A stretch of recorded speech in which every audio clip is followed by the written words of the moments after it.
இந்த ஸ்டோரியில் ஒரு பழைய ஃபேமிலி ரிச்சுவல் திடீர்னு ஒரு மிஸ்ட்ரி இன்வெஸ்டிகேஷனாக மாற ஆரம்பிக்குது. Clues, hidden meanings, observation, history, exploration, secret மாதிரியான எலமெண்ட்ஸ் தொடர்ந்து கியூரியாசிட்டி உருவாக்கும். சாதாரணமாக தோன்ற வார்த்தைகளுக்குள்ள ஒரு பெரிய ரகசியம் இருக்குமா அப்படிங்கிற கேள்வி முழு கதையையும் நகர்த்தும். ஏன் ஒரு பழைய ரிச்சுவல் யாரையோ மறைமுகமாக பாதிக்க ஆரம்பிக்கிறது, யார் என்ன கண்டுபிடிக்க முயற்சி பண்ணாங்க, இன்வெஸ்டிகேஷன் எப்படி ஹிடன் பிளேஸ் வரை கொண்டு போச்சு எல்லாரையும், இறுதியில் எல்லாமே கனெக்ட் ஆகிறப்போ என்ன ரிவீல் ஆச்சுங்கிறத பார்க்கலாம் அந்த கதையில்.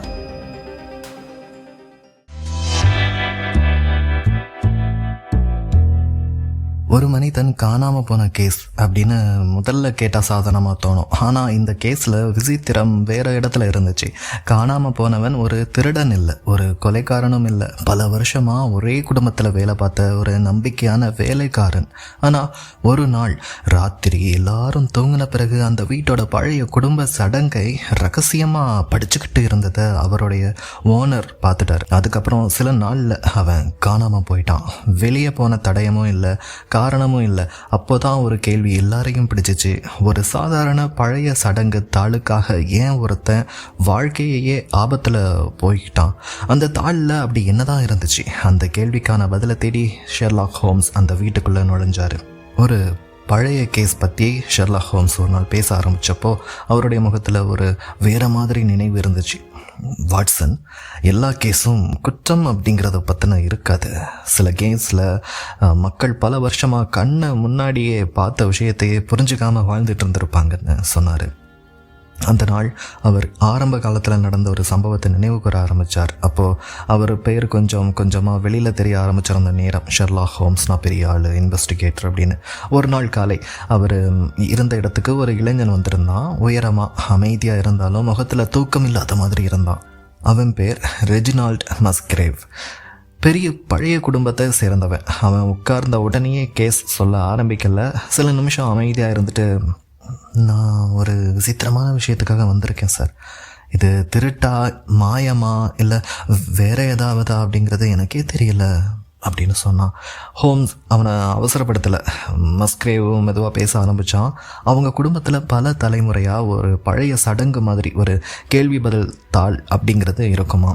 தலைமுறையாக அதை பாதுகாத்துட்டு வந்துட்டு இருக்காங்க.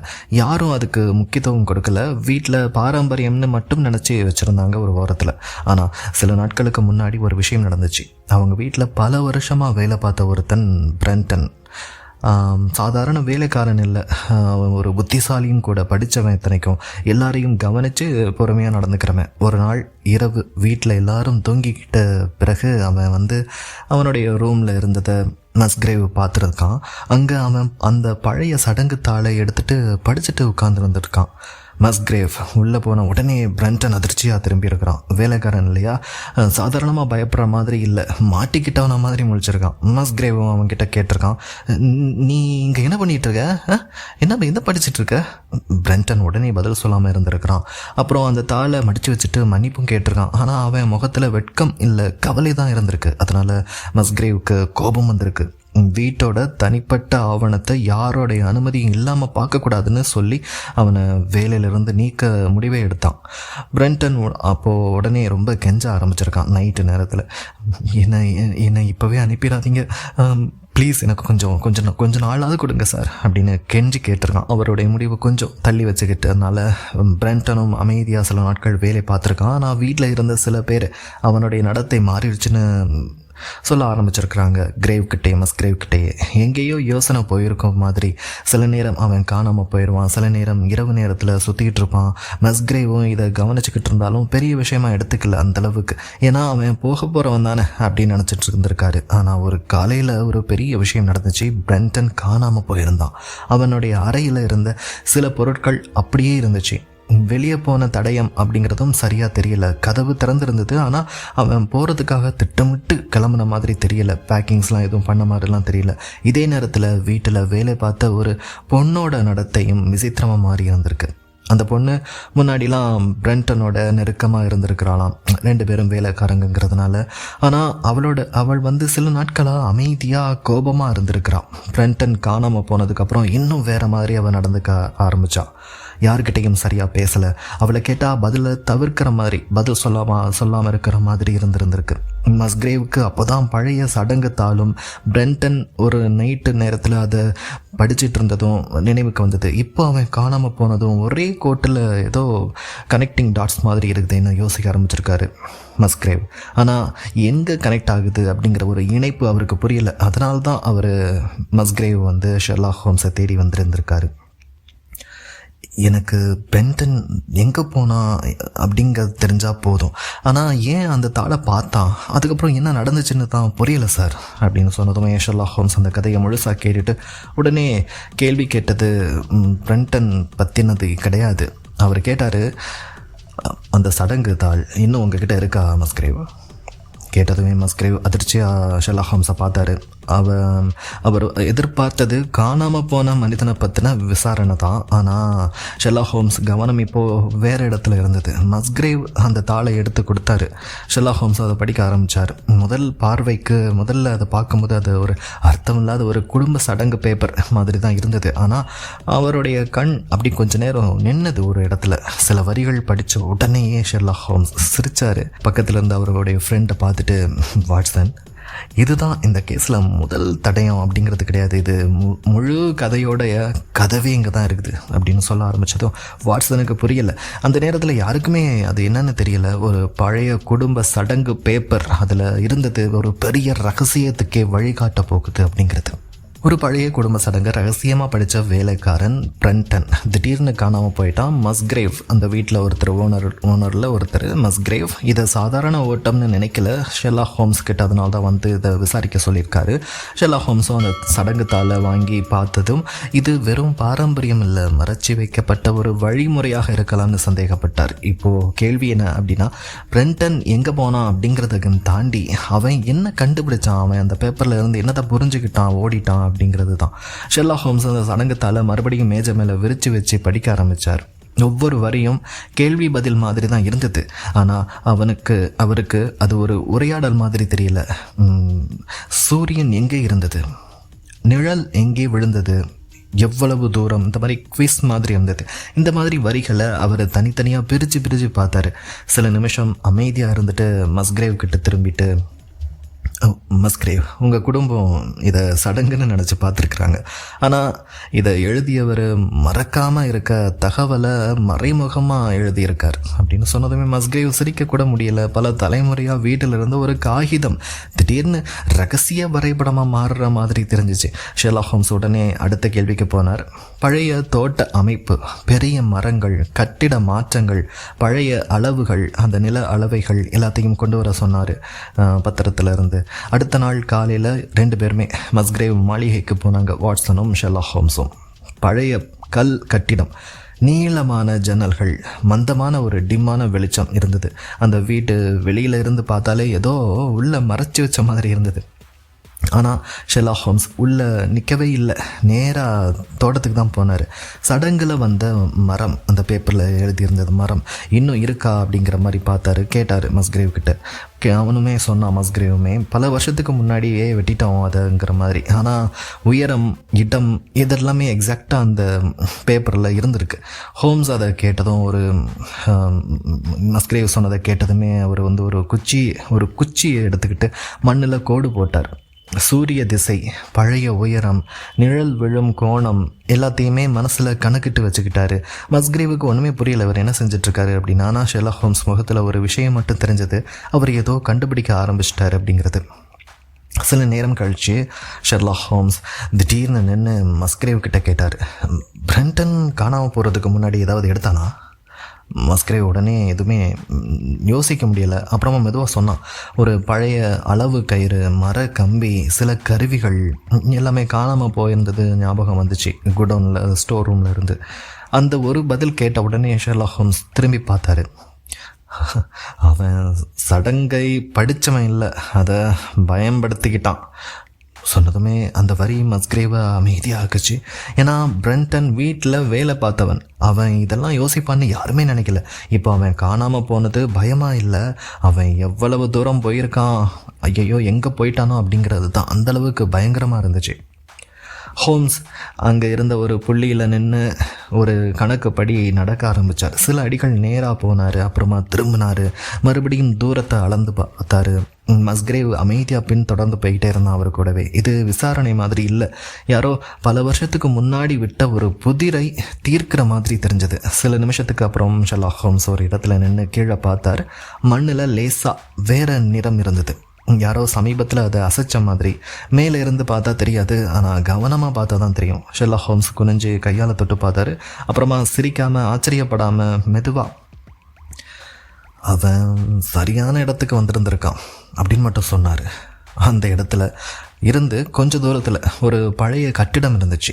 இப்போது அதிகமாக யாரும் பயன்படுத்தாத ஒரு சேமிப்பு அறை ஸ்டோர் ரூம் மாதிரி தான் இருந்தது. ஷெர்லாக் ஹோம்ஸ் உடனே அங்கே போனார். உள்ள தூசியாக இருந்தது, ஆனால் தரையில் ஒரு இடம் மட்டும் வேறு மாதிரி இருந்தது. அங்கே ஒரு ஏதோ ஒன்று இழுத்த தடயம் போல் இருந்தது. ஷெர்லாக் ஹோம்ஸ் மெதுவாக சுற்றி பார்த்தார். சுவர்கள், தரை, மூளை எல்லாத்தையும் கவனித்தார். அப்புறமா ஒரு பெரிய கல் தட்டுக்கு முன்னாடி போய் நின்னார். அந்த கல் முழுசாக பழசாக இருந்தாலும் ஓரத்தில் மட்டும் லேசாக அசைவு இருந்தது.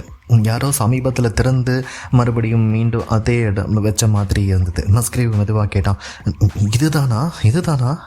ஹோம்ஸ் உடனே பதில் சொல்லலை, ஆனால் அவர் கையை அந்த கல்லுக்கு மேலே வச்சார். சில வினாடி அமைதிக்கு அப்புறம் ஷெர்லாக் ஹோம்ஸ் சொன்னார், இப்போது நம்ம பிரண்டன் எங்கே போனான்னு தேடுற நிலையில் இல்லை, அவன் என்ன திறந்து பார்த்தான் அப்படிங்கிறத நாம் பார்க்க போகிறோம். மஸ்கிரேவ் மூச்சு விடாமல் நின்னா. வாட்சன் பக்கத்தில் நின்றுட்டு இருந்தார். வெளியில் காற்று மட்டும் கேட்டுச்சு. அந்த பழைய சடங்கு பேப்பர், அதில் இருந்த நிழல்கள், அளவுகள் எல்லாமே இங்கே நின்ன மாதிரி இருந்துச்சு. ஷெர்லாக் ஹோம்ஸ் மெதுவாக அந்த கல்லை நகர்த்த ஆரம்பித்தார். கீழே இருட்டாக தெரிஞ்சது. அது சாதாரண குழி மாதிரி இல்லை, யாரோ திட்டமிட்டு மறைச்சு வச்ச பாதை மாதிரி தெரிஞ்சது. ஷெர்லாக் ஹோம்ஸ் கீழே பார்த்தார். அப்புறம் ஒரே ஒரு வரி சொன்னார், பிரண்டன் தனியாக இங்கே இறங்கலை. ஒரு பழைய குடும்ப சடங்கு, வெறும் பாரம்பரியம் இல்லைன்னு ஹோம்ஸ் கண்டுபிடிச்சார். சூரியன், நிழல், தூரம் எல்லாம் சேர்ந்து ஒரு மறைமுக வழிகாட்டி மாதிரி இருந்தது. அந்த வழியை பிரண்டன் ஏற்கனவே பயன்படுத்தியிருக்கிறான்னு தெரிய வந்தது. தோட்டத்தில் அளவுகள் கணக்கிட்டு பழைய கட்டிடத்துக்குள்ளே இருந்த நகர்த்தப்பட்ட கல்லை ஹோம்ஸ் கண்டுபிடிச்சாங்க. இப்போ கேள்வி, அந்த கல்லுக்கு கீழே என்ன இருந்துச்சு? ஷெர்லாக் ஹோம்ஸ் மெதுவாக அந்த கல் தட்டை பக்கத்துக்கு நகர்த்த ஆரம்பித்தார். அது லேசாக நகரலை, நிறைய வருஷமாக திறக்காத மாதிரி இருந்தது, ஆனால் முழுசாக அடைஞ்சும் போயிருக்கல. அதுதான் ஹோம்ஸுக்கு முக்கியமாக தோணுச்சு. யாரோ சமீபத்தில் இதை திறந்திருக்கணும். கொஞ்ச நேரம் முயற்சி பண்ணி கல் நகர்ந்ததும் கீழே இருட்டான இடம் தெரிஞ்சது. படிக்கட்டு மாதிரி இருந்தது. கீழே குளிர் காற்று வந்துச்சு. மஸ்கிரேவ் பேசவே இல்லை. அவன் முகத்தில் ஒரே ஒரு கேள்வி தான், பிரண்டன் உண்மையாகவே இங்கே வந்தானா? ஹோம்ஸ் உடனே மெழுகுவத்தி எடுத்தார். கீழே பார்த்தாரு. இப்போ தான் கேஸ் ஆரம்பிக்குதுன்னு சொல்லிட்டு மெதுவாக இறங்கவே ஆரம்பிச்சிட்டாரு. மஸ்கிரேவ் பின்னாடியே வந்தான். மேலே இருந்த பழைய வீடு ஒளியோடு இருந்தது. கீழே ஆனால் அமைதியாக இருந்துச்சு. படிக்கட்டு முடிஞ்சதும் கீழே ஒரு குறுகிய அறை மாதிரி ஒரு இடம் இருந்தது.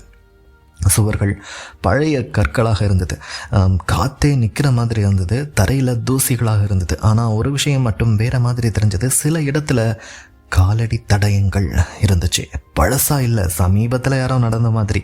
ஷெர்லாக் ஹோம்ஸ் கீழே குனிஞ்சு பார்த்தார். 2 பேரும் வந்த மாதிரி இருந்துச்சு. ஒரே தடயம் உள்ள, ஒரு தடயம் மட்டும் உள்ளே போயிருந்துச்சு. வெளியே வந்த தடயம் தெளிவாக தெரியல. மஸ்கிரேவ் மெதுவாக கேட்டான், அப்படின்னா பிரண்டன் தனியாக வரலையா இங்கே? ஹோம்ஸால் பதில் சொல்ல முடியலை, சொல்லவும் இல்லை. முன்னாடி அவர் நடக்க ஆரம்பித்தார். அந்த அமைதியில் காலடி சத்தம் மட்டும் கேட்டுச்சு. அந்த ரூம், அந்த அறையோடைய கடைசி பக்கம் போனதும் சில பழைய பொருட்கள் தெரிஞ்சது. உடைந்த மரப்பெட்டிகள், பழைய துணிகள், சில உலோக பொருட்கள். ஆனால் ஷெர்லாக் ஹோம்ஸ் அதை பார்த்து நின்று போகலை.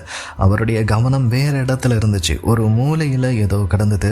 பக்கத்தில் போனதும் மஸ்கிரேவ் திடுக்கிட்டான், பயந்துட்டான். அங்கே பிரண்டனுடைய சில பொருட்கள் இருந்துச்சு. அவன் பயன்படுத்திய மாதிரி தெரிஞ்ச கயிறு, விளக்கு, கருவி.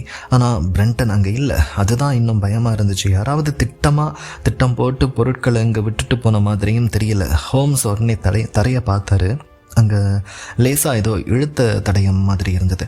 யாரோ இங்கே ஏதோ நகர்த்தி இருந்த மாதிரி. அந்த தடயத்தை பின்தொடர்ந்த ஷெர்லாக் ஹோம்ஸ் இன்னொரு விஷயத்தையும் பார்த்தாரு. அந்த அறையின் நடுவில் ஒரு பெரிய கல் பலகை மாதிரி ஒன்று இருந்துச்சு. அதோடைய ஓரம் வேறு மாதிரி இருந்துச்சு. மேலிருந்து ஏதோ வச்சு மூடின மாதிரி. ஷெர்லாக் ஹோம்ஸ் அதை கவனமாக பார்த்துட்டு, இதுதான் இதுதான் பிரண்டன் கண்டுபிடிச்ச இடம் சொன்னார். 2 பேரும் சேர்ந்து அந்த பலகையை அசைக்க முயற்சி பண்ணாங்க. சில அங்குலம் நகர்ந்துச்சு. கீழே இன்னும் ஆழமான இருட்டு தெரிஞ்சது. அதே நேரம் மஸ்கிரேவ் மூச்சை நிறுத்தின மாதிரி நின்னா, ஏன்னா கீழே ஏதோ இருந்துச்சு. அது வெறும் காலி இடம் இல்லை, யாரோ இருந்த தடயம் இருந்துச்சு. ஷெர்லாக் ஹோம்ஸ் மெழுகுவர்த்தியை கீழே காட்டினார். அப்போ தான் ஒரு உண்மை மெதுவாக தெரிய ஆரம்பித்தது. அங்கே யாரோ வேலை பண்ணின மாதிரி இருந்தது. சில பொருட்கள் எடுக்கப்பட்டிருந்தது, சில அப்படியே கிடந்தது. ஒரு துணி, ஒரு உலோக மின்னல் மாதிரி ஜொலித்து கொண்டிருந்த ஒரு பொருள், ஒரு காலி இடம். பிரண்டன் ஏதோ தேடி இங்கே இறங்கி இருக்கிறான், அதை கண்டுபிடிச்சிருக்கானும். ஆனால் வெளியே வந்திருக்கானா அப்படிங்கிறது தெரியல. மஸ்கிரேவ் அமைதியாக கேட்டான், ஹோம்ஸ் அவன் எங்கேயே சிக்கிக்கிட்டானா? ஹோம்ஸ் கீழே பார்த்துக்கிட்டே இருந்தார். அவர் உடனே பதில் சொல்லலை. ஆனால் முகத்தில் ஒரு விஷயம் தெரிஞ்சது. இப்போது அவர் என்ன நடந்துச்சுன்னு கிட்டத்தட்ட அவருக்கு புரிஞ்சிருந்தது. கொஞ்ச நேரம் கழித்து ஷெர்லாக் ஹோம்ஸ் மேலே வந்தார். ஆனால் கேஸ் முடிஞ்ச மாதிரி அவர் நடந்துக்கல. மாறாக இன்னும் கவனமாக யோசிக்க ஆரம்பித்தார். பிரண்டன் ஏன் இந்த சடங்கை படித்தான் அப்படின்னு தெரிஞ்சிடுச்சு. அவன் என்ன தேடினான் அப்படிங்கிறதும் புரியுது. ஆனால் அவனுக்கு அப்புறம் என்ன நடந்துச்சு அப்படிங்கிறது இன்னும் ஒரு துண்டு மிச்சம் இருக்குதுன்னு சொன்னார். மஸ்கிரேவ் இதை கேட்டதும், ஹோம்ஸ் அப்படின்னா? மெதுவாக திரும்பி பார்த்தான். இங்கே கிடைச்சது புதையல் இல்லை, ஷெர்லாக் ஹோம்ஸ் சொன்னார். இங்கே கிடைச்சது புதையல் இல்லை, இது அதுக்கு முன்னாடி நடந்த கதையுடைய கடைசி கதவு. ஒரு பழைய குடும்ப சடங்கு தான், வெறும் பாரம்பரியம் இல்லை அப்படிங்கிறத ஷெர்லாக் ஹோம்ஸ் கண்டுபிடிச்சாரு. சூரியன், நிழல், அளவுகள் எல்லாம் சேர்ந்து ஒரு மறைமுக வழிகாட்டி மாதிரி வேலை செஞ்சது. அந்த வழியை பின்தொடர்ந்து ஷெர்லாக் ஹோம்ஸ், மஸ்கிரேவ் 2 பேரும் போனாங்க. வாட்சன் வெளியே நின்றுக்கிட்டாரு. பழைய கட்டிடத்துக்கு கீழே மறைக்கப்பட்ட இடத்தை கண்டுபிடிச்சாங்க. அங்கே பிரண்டன் வந்த தடயமும் இருந்தது. ஆனால் அவன் மட்டும் அங்கே இல்லை. இப்போது எஞ்சி இருந்த கேள்வி, அவன் என்ன கண்டுபிடிச்சான், அதுக்கப்புறம் அவனுக்கு என்ன ஆச்சு? ஷெர்லாக் ஹோம்ஸ் கீழே இருந்த அறையை இன்னொரு தடவை முழுசாக கவனமாக பார்க்க ஆரம்பித்தார். அவசரமாக எதையும் தொடலை. தரை, சுவர், பொருட்கள் எல்லாத்தையும் ஒன்றோடு ஒன்று சேர்த்து யோசித்தார். சில நிமிஷத்துக்கு அப்புறம் ஒரு விஷயம் அவருக்கு புரிஞ்ச மாதிரி நின்னார்.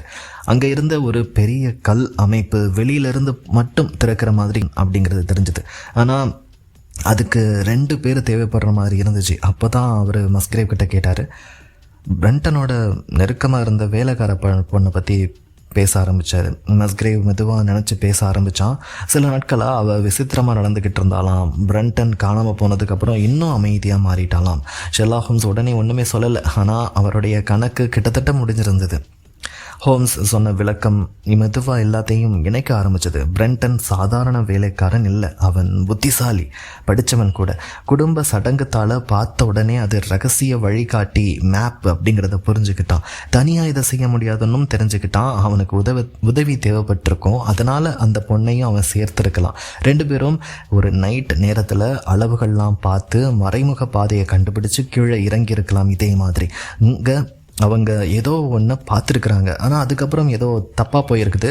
ஹோம்ஸ் மேலும் சொன்னார், ஒருத்தன் கீழே இருந்தப்போ மேலே இருந்தவன் கல்லை நகர்த்தினானா? அந்த கேள்வி கேட்ட உடனே மஸ்கிரேவ் அமைதியானா. அவருக்குள்ளே கேட்டுட்டு இருந்தார். அந்த இடத்துல கிடைச்ச தடயங்களும் அதே கதையை தான் சொன்னது. கீழே பிரண்டனுடைய பொருட்கள் இருந்தது, ஆனால் அவன் வெளியே வந்த தடயம் இல்லை. ஷெர்லாக் ஹோம்ஸுக்கு புரிஞ்சது, அந்த பொண்ணு ஒருவேளை கோபத்தால், பயத்தாலேயோ இல்லை ஏமாற்றத்தாலேயோ மேலே இருந்த கல்லை திருப்பி மூடியிருக்கலாம். அது திட்டமாக நடந்ததா இல்லை விபத்தால் நடந்ததா தெரியல. ஆனால் பிரண்டன் வெளியே வர முடியாமல் போயிருக்கும். இந்த உண்மை மஸ்கிரேவுக்கு அதிர்ச்சியாக இருந்தது. ஏன்னா அவன் வீட்டில் நடந்த ரகசியம் திருட்டு இல்லை, பேராசை, ஆர்வம், தவறான முடிவு, அதுதான் காரணம். இன்னும் ஒரு கேள்வி இருந்துச்சு, பிரண்டன் இவ்வளோ ரிஸ்க் எடுத்து என்ன தேடினான்? ஹோம்ஸ் கீழே கிடைச்ச பொருட்களை பார்த்தார். அங்கே பெரிய தங்க குவியல்லாம் எதுவும் இல்லை, மின்னிற நகைகளும் இல்லை. அதுக்கு பதிலாக பழைய உலோக பொருள் மாதிரி ஒன்று இருந்துச்சு. பழைய காலத்தில் முக்கியமாக இருந்த ஏதோ அரச அடையாளம் மாதிரி.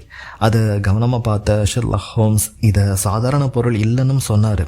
குடும்ப வரலாறும் காலமும் சேர்த்து பார்த்தப்போ அது பல வருஷத்துக்கு முன்னாடி மறைக்கப்பட்ட அரச குடும்ப தொடர்பான பொருள் மாதிரி இருக்கலாம்னு முடிவுக்கு வந்தார். பல தலைமுறையாக மக்கள் அதை பாதுகாக்க சடங்கு மாதிரி மறைச்சி வச்சுருந்துருக்காங்க. மஸ்கிரேவ் கொஞ்ச நேரம் பேசவே இல்லை. அவர் வீட்டில் இருந்த ஒரு பழைய சடங்கு பேப்பர் அப்படிங்கிறது இவ்வளவு பெரிய விஷயத்தோடு சேர்ந்திருக்கும் அப்படின்னு அவன் நினைக்கவே இல்லை. அவன் மஸ்கிரேவ் ஒரு பழைய பத்திரம் பேப்பர் மாதிரி தான் பாதுகாப்பாக பத்திரப்படுத்தி வச்சுருந்துருக்காங்க. ஷெர்லாக் ஹோம்ஸ் மெதுவாக சிரிச்சுக்கிட்டே சொன்னார், மக்கள் பெருசாக இருக்கும் விஷயத்தை எப்பவும் பெட்டியில் பூட்ட மாட்டாங்க. சில நேரம் அது எல்லாருக்கும் தெரிகிற இடத்துல தான் இருக்கும் மஸ்கிரேவ், யாரும் கேள்வி கேட்க மாட்டாங்கன்னு நம்பி. அந்த வரி மஸ்கிரேவுக்கு ஷாக்காக தான் இருந்தது.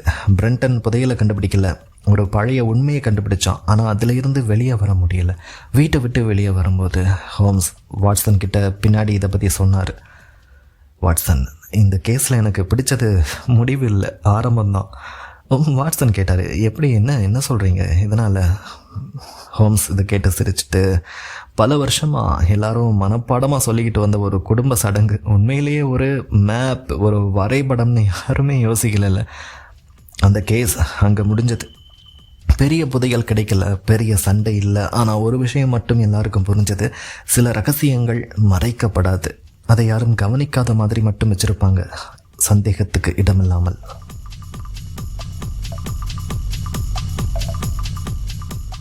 தி மஸ்கிரேவ் ரிச்சுவல் அப்படிங்கிறது ஷெர்லாக் ஹோம்ஸ் ஆரம்ப கால கேஸ்களில் ஒன்று. இந்த கதையில் குற்றவாளியை விட க்ளூ டிகோடிங் அப்படிங்கிறது தான் முக்கியமாக இருந்தது. குடும்ப சடங்கு முழு கதையுடைய வரைபடமாக பயன்படுத்தப்பட்டது. பிரெண்டன் கதாபாத்திரம் அறிவு அப்புறம் பேராசை கலந்த உருவாக்கமாக இருந்தது. இந்த கேஸில் ஆக்ஷனை விட அப்சர்வேஷன் அதிகமாக இருந்தது. ஷெர்லாக் ஹோம்ஸ் புகழ் பெற ஆரம்பித்த காலத்தை இந்த கதை காட்டும். இந்த கதை பிடிச்சிருக்கு அப்படின்னா லைக் பண்ணிக்கோங்க, அண்ட் உங்கள் ஃப்ரெண்ட்ஸுக்கு ஷேர் பண்ணுங்கள். கதையின் மடியில் சேனலை சப்ஸ்கிரைப் பண்ணி வச்சுக்கோங்க. ஹைப் கொடுங்க. எல்லாருக்கும் இந்த கதை ரீச் ஆகட்டும். இதே மாதிரி பல கதைகள் பார்க்கலாம். தேங்க்யூ.